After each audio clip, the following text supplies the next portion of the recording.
Hello everyone, সকলকে আমার চ্যানেলে অনেক অনেক স্বাগত। আশা করি সবাই ভালো আছো আর আমিও খুব ভালো আছি।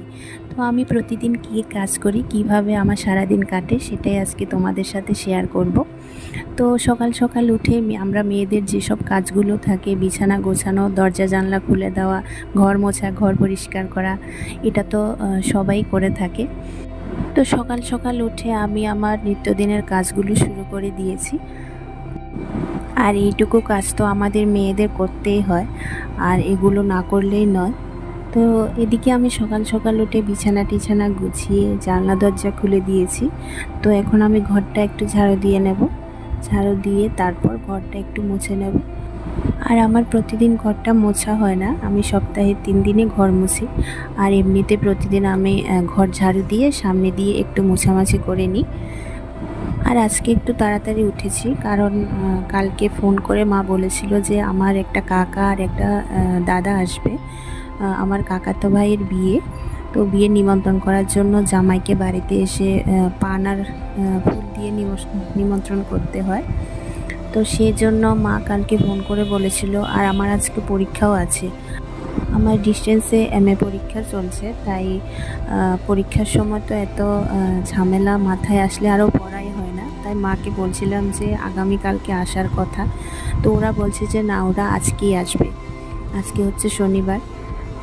আর ওরা এত দূর থেকে আসবে, না খেয়ে চলে যাবে, ভালো লাগে না, একটু রান্নাবান্না তো করতে হবে। তো সকাল সকাল ওকে বললাম যে একটু তাড়াতাড়ি ঘুম থেকে উঠে বাজার থেকে একটু মাছ এনে দিতে, একটু বড় মাছ আনাবো আর একটু ট্যাংরা মাছ আনতে বলেছি। তো এদিকে আমি ঘরটর মুছে রেডি হয়ে স্নান টান করে চলে এসেছি। এবার স্নান করে মেয়েদের যেটা করতে হয়, সিঁদুর পরতে হয়। তো সিঁদুর টিঁদুর পরে আমি ঠাকুরঘর থেকে চলে এসেছি। ঠাকুরঘরে আমি পুজো দিই না, পুজোটা আমার শাশুড়ি মাই দেয়। তো আমি গিয়ে একটু ফুল তুলসী পাতা দিয়ে ধূপ দেখিয়ে চলে আসি। তো প্রতিদিনের আমার নিত্য যেটা কাজ, ঘরে ধূপ দেখানো। আমাদের বাড়িটা হচ্ছে 3 তলা, তো আমি নিচ থেকে একেবারে উপর অবধি ধূপ দেখিয়ে আসি। আর আমার ধূপ দেখাতে একটু ভালোই লাগে, যে ধূপ টুপ দেখিয়ে সকালবেলা একটু অন্যরকম ফিল হয়। তো সন্ধেবেলাও আমি ধূপটা দিই একেবারে নিচ অবধি। আর আমি যখন পারি না তখন আমার কাকি শাশুড়ি, না হলে আমার শাশুড়ি মা দেয়। তো এদিকে আমি ধূপ টুপ দিয়ে সেরে চলে এসেছি ঘরে। তো মাথাটা একেবারে ভিজে আছে, তাই একটু শুকোবো।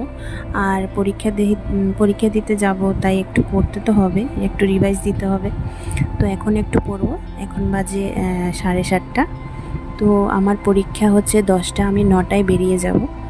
আর ভাত রানবো না, কারণ ভাত রানলে সময়টা একেবারে নষ্ট হয়ে যাবে। রাত্রের ভাত ছিল, একটু গরম করে খেতে পারতাম, কিন্তু খাইনি। ওকে বললাম যে বাজার থেকে আসার সময় একটু টিফিন নিয়ে এসো, টিফিন খেয়ে দুজনেই চলে যাব। ও বাজারে চলে যাবে, বাজার থেকে তারপর দোকানে যাবে, আর আমি পরীক্ষা দিতে চলে যাব, আমাকে নামিয়ে দিয়ে যাবে। তো আমি পরীক্ষা দিয়ে বেরিয়ে পড়েছি।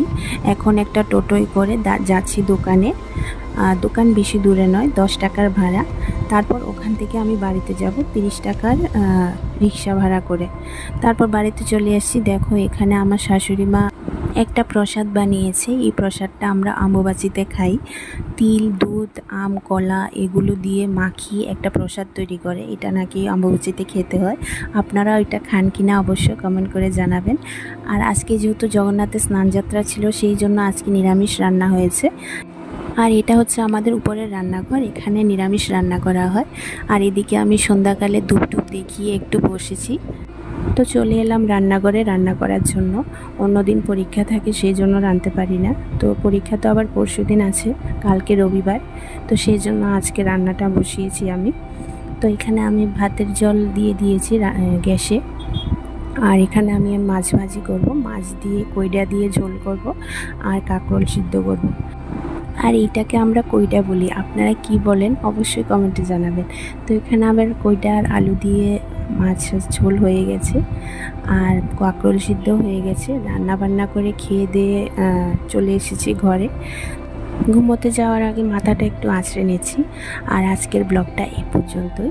সবাই আমার ব্লগটা কেমন লাগলো অবশ্যই কমেন্ট করে জানাবেন, ভালো লাগলে একটা লাইক করে দেবেন।